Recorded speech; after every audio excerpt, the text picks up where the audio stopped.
Oh my God. Yeah, you're recording eye contact. I think you should send us all a Zoom link, Nick. It will make life much easier. Oh, Nick, I'm so sorry. Oh, good thing we started a little early. Oh, no, it's okay. We were only a few minutes into it. Oh my God. Looking at it, I'm like, why don't I see the recording thing anymore?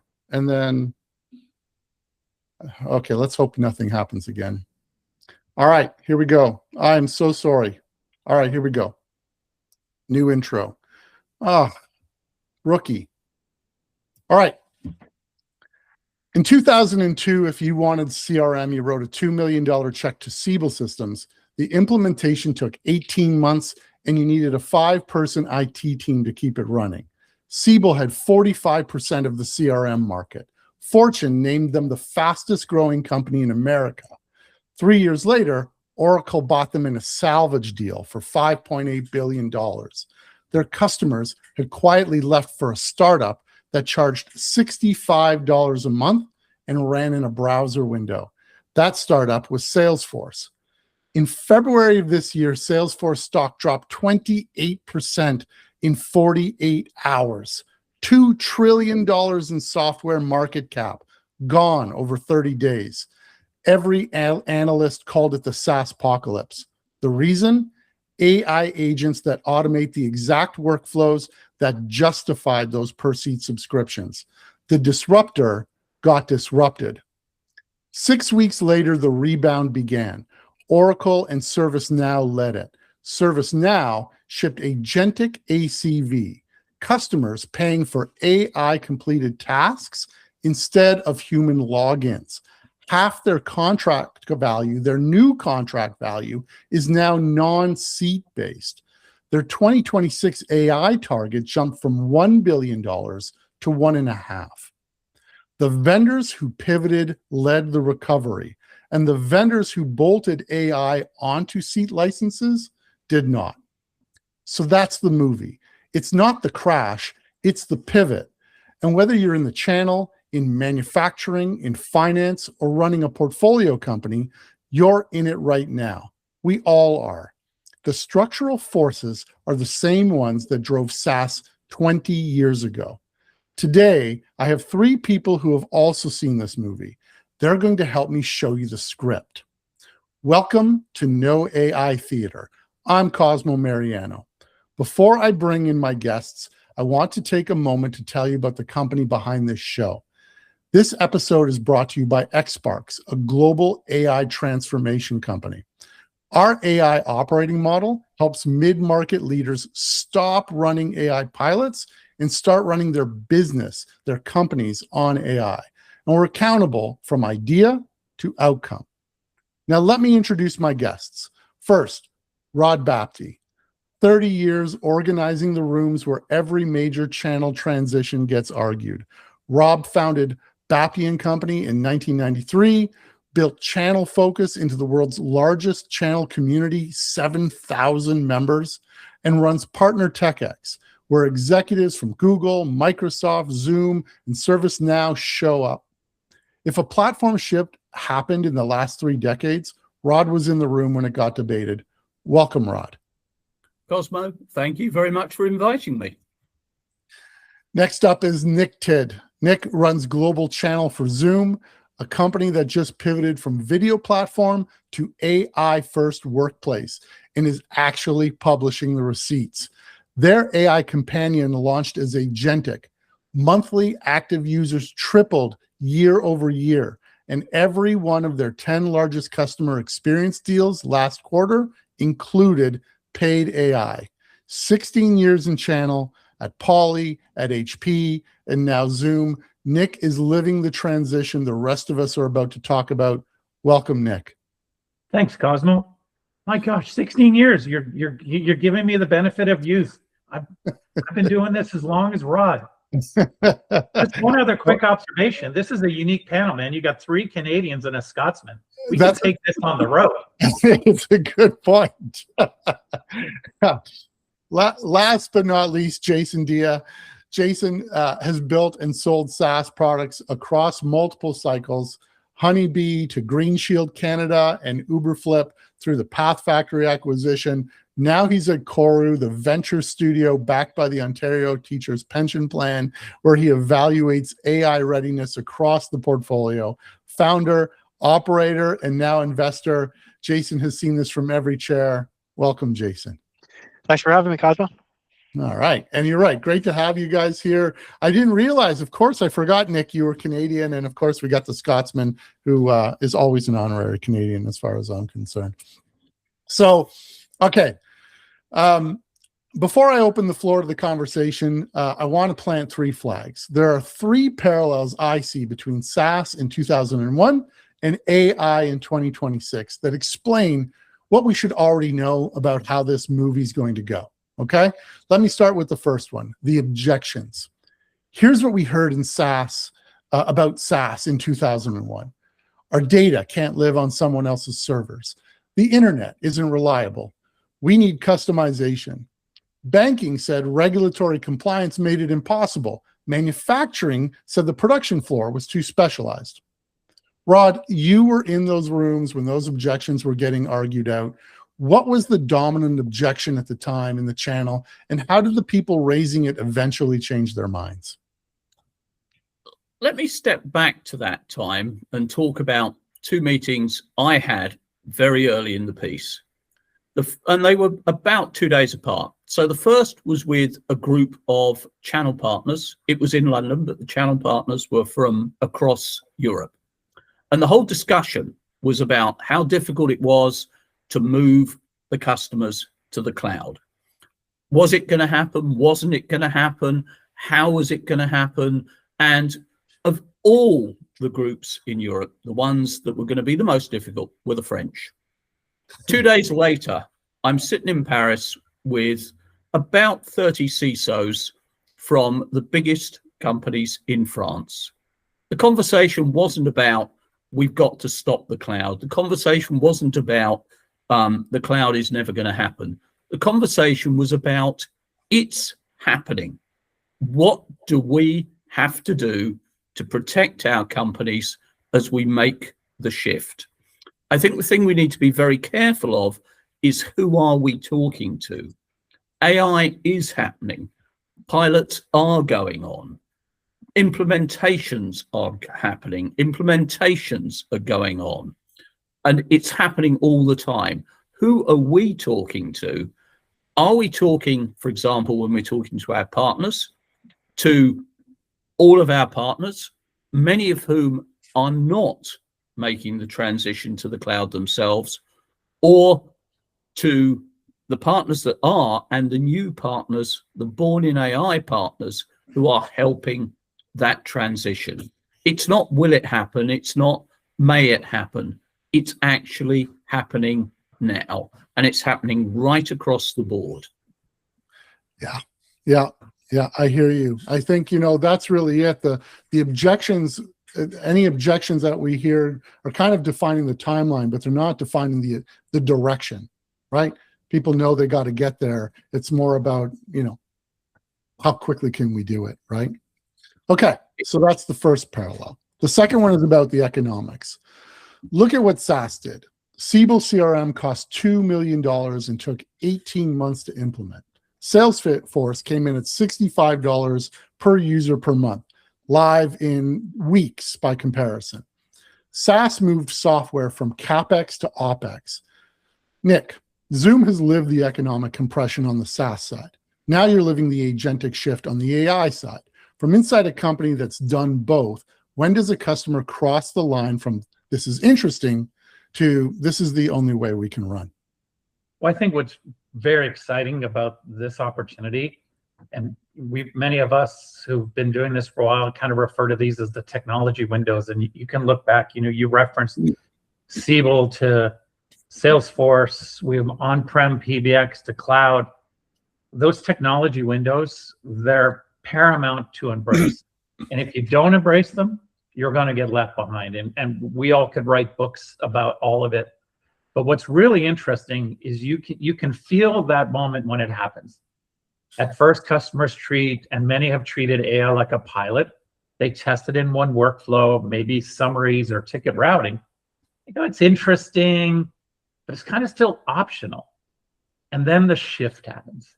Yeah. They start connecting the moments. And this is why at Zoom, we're very excited about this moment in time, because the prep before a meeting, the conversation itself, the follow-up actions, the customer engagement that comes after, it realizes it's one continuous flow. And that's when they cross the line. You know, I look at me personally. I don't take notes in meetings anymore. My note taker takes it. You've got my complete attention in a meeting. And if I'm double booked, it's a team, don't move everybody around. I'll listen to the recording. I'll get the AI summary. I'll make sure that, and we call that systems of action. When that moves from conversation to completion without losing the context is when a customer sees that orchestration from end to end, when their teams stop re-entering data and chasing updates and seeing outcomes appear automatically. That's kind of like the aha moment. The friction disappears. It's at that point where AI stops being a tool and becomes infrastructure. And ladies and gentlemen, the economics around that model is a moment in time that we're all going to have to embrace. And I know we're going to come back and talk about this later on, but this is going to be very disruptive and a tremendous opportunity for all of our channel ecosystems. Yeah. All right. I can't wait to dig into that. All right. So that brings us to the third and final parallel, the window, right? And, you know, early SaaS adopters between 2002 and 2006, they didn't just buy cheaper software. They restructured their operating models. You know, we're doing a lot of this. Concur pivoted. They hit 72% margins. SaaS eventually paid $8.3 billion. By the time AWS launched in 2006, the game was over. You know, Jason, from the investor seat at Koru, when you look at portfolio companies right now, what does the AI window look like to you? What separates the operators using it from the one hoping, you know, the window still stays open? So when I look at the landscape of AI and opportunities for AI and kind of maybe my guess at the winners and losers of AI is a little bit different than some of these other movies that I've seen before. You know, fundamentally, if I look at kind of the SaaS transition that you described of Siebel to Salesforce, you know, the key sort of foundational insight was, you know, I can solve this problem better, faster, stronger. In the case of SaaS, a lot of that leaned on cheaper. I think one of the challenges for vendors, especially in the age of AI, is to have a real authenticity in your position when it comes to the value of AI. There's actually two sides or two dimensions to that opportunity coin. The first is kind of historically, you know, what's your point of view? What's your perspective on solving your customer problem a little bit better? The other more interesting one is something that both Nick and Rod touched on, which is fundamentally AI is a transformational opportunity for your workflows, specifically for your workflows. So as a vendor, if you haven't changed how you do business and you haven't changed how you deliver value to your customers, not just the value that you deliver to your customers, then it's hard for you to internalize how to champion that change management and that workflow transformation to your customers. Likewise, it's really hard for you to visualize and internalize, you know, the transformational opportunity for AI. So it's really interesting. It's almost like an internal race that I see portfolio companies that I work with having. You know, step one in the race, or the first half of the race, is adopting AI natively. You know, what does that mean to your business from an efficiency standpoint, from a workflow standpoint, from a resourcing standpoint, from a functional standpoint? And then step two is how can you actually directly apply that to the value that you're actually delivering to your customers? Yeah, you know, we are seeing that every day at XSpark. So we actually, we see it, we deliver it in two ways. Sometimes it'll often start with a pilot on an intern, just an idea that it can come from any department, marketing, even product, but product, we don't, you know, get that first pilot, see that first pilot. We see it, you know, customer in services or customer support. But then after that pilot, they realize they can do it across all their internal operations and then their product as well. So we find ourselves creating a center of excellence to transform all the internal workflows, and then an accelerator that usually works with customers and their products to pilot either agentic features or new agentic products with, you know, a flagship customer, and then go to a beta cohort, and then go GA, and then like launch it with a wider release. So we're seeing the exact same thing. You know, start off internally, use those workflows, then the light bulb goes off, and then we see it in the product happen in accelerators in the product as well. Yeah, makes perfect sense. All right.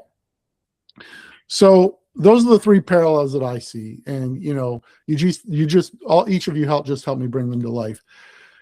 But between the three of you, and we already covered the numbers on this, there's probably 70 years of experience watching technology transition, reshape entire industries. So I just want to ask you, what are we missing? What am I missing?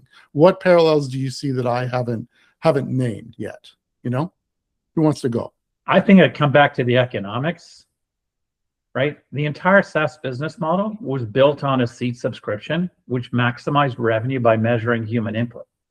AI agents are forcing vendors to monetize output instead of input, resulting in a fundamental mutation of value creation. And all of the channel partner ecosystems, you think about the way this industry's been built, it's gonna put itself on its head. It's gonna force distribution to rethink their models. Marketplaces are gonna become more accretive.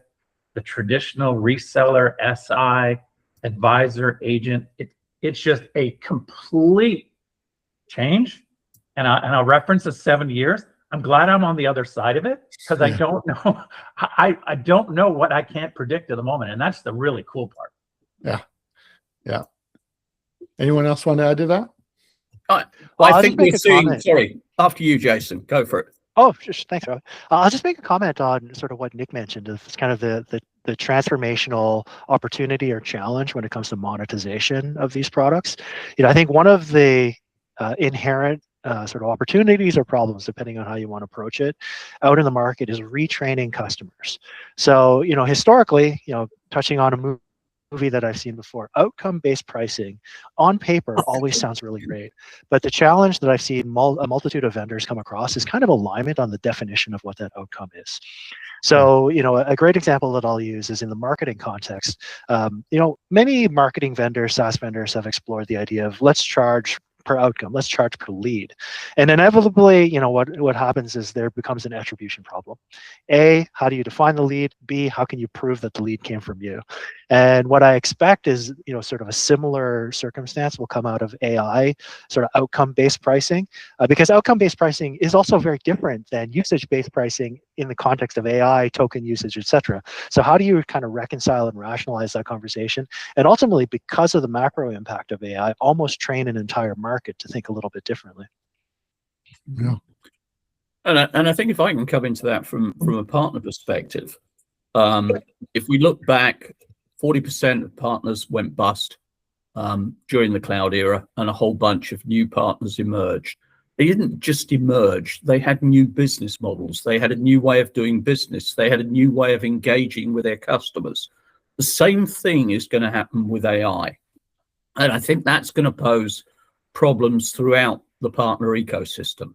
I think you're going to see more and more partners emerging who aren't interested in some kind of credit, money or otherwise, from the vendors. They're going to be making their money out of providing services, support, etc. And so I think there's going to be a big challenge in terms of the partners' business model as we move forward. And I think a lot of the vendors are going to have real problems trying to understand what their partner business model is. And I don't want to be in Nick's shoes when suddenly there are a whole raft of Zoom partners who aren't actually part of the transaction, but are fundamental to Zoom. And poor old Nick is trying to convince the CFO that we need to support these guys because they're absolutely fundamental to Zoom's success moving forward. Yeah. Everyone's in the AI business from now forward, right? Mm-hmm. All right. So, that's the intellectual case. But, every one of us has had a moment where this stopped being kind of an intellectual argument where we were seeing facts emerging, and it became something that we felt, right? That little spidey sense in the back. I'll tell you that movie that we've been talking about. So I'll tell you when I saw the movie, and, I'll tell you, what movie I saw first and how I recognized it. So in the first decade of the 2000s, I was running a digital marketing agency. We did strategy, creative services, campaign execution, program management for consumer and B2B go-to-market plans. It was standard agency work, and we'd been doing it for years. But then the SaaS wave hit. Our clients wanted in. They saw what Salesforce and HubSpot were doing. And, they wanted what their competitors were getting: pipeline transparency, marketing automation, sales velocity. But they had a problem. They were sitting on, 20 years of legacy systems, custom databases, on-prem CRM, marketing teams who couldn't send an email without getting IT involved. So we, as you just mentioned, Rob, the partners, we adapted, right? We started offering SaaS setup, integration, operations management. We ran their Salesforce, their HubSpot, even their Microsoft 365. We became the augmented infrastructure their marketing and sales teams used to break free of IT and pivot to a new way of working, right? So over time, those teams, those companies, they caught up, they hired in, they built the muscle, and they brought it back in-house. And in fact, for full transparency, that's really the same business model we're running at XSparks now with AI, right? Where it's a different technology, but it's the same pattern. We provide the augmented, outsourced AI infrastructure and services so companies can pivot. So when someone tells me, it's the same playbook, it's just a different decade. So when someone tells me AI is going to be, too risky to deploy or their team isn't ready, I've heard that before. I heard it, 10 to 20 years ago from CMOs at Fortune 500 companies. And I heard, about Salesforce, when Salesforce was really driving. So I kind of know how this goes. Rod, you've watched channel leaders, you've watched the shift. Tell me about the specific moment when the AI conversation started rhyming with the SaaS conversation. I think I even saw you on stage mention it once. I think in most of the major companies, the channel leadership understands the AI shift is happening. When did they start to understand that? Well, one of the fundamental changes was when we were approached just over 2 years ago about the technology that was being used to run the channel ecosystem. And it was after a channel executive council meeting, and I was sitting with a group of folks, and they said, we know the technology is changing. We know what we've got isn't going to cut it moving forward. Problem is, we don't know who's out there and what they've got. And that led to the development of PartnerTech X and everything that happened there. I think the big challenge is going to be how do you move the business model? How do you deal with the factors around that? If you move to a consumption model or an outcome-based model, one of the key people that you're going to have to bring to the table is the CFO, because suddenly they're going to have a bill that is not predetermined, that is not, this is what it's going to be this month. It's based on consumption or it's based on outcomes. And so it's going to be variable. That's going to be a huge challenge. It's going to pose a huge challenge for the partner community in terms of how that works. And so I think there are other issues. Everyone, I think now, most of the major companies know this is happening. They understand they have to be part of it. Some are doing it very well. Some are doing it not so well. Some are really struggling. Some, like Zoom, have done an amazing job of leveraging the AI revolution. What you've also got to look at is the back end. And within all of this, I think one of the things we've got to look at is how do we bring the CFO on board inside our customers, inside our own companies? Because at the moment, with the way the market is, they have enormous power. And they understand they have a goal to drive their companies forward. And so there needs to be that. I think AI is going to make it a much deeper conversation between the ecosystem and finance in terms of where we're headed and how we bring those things together.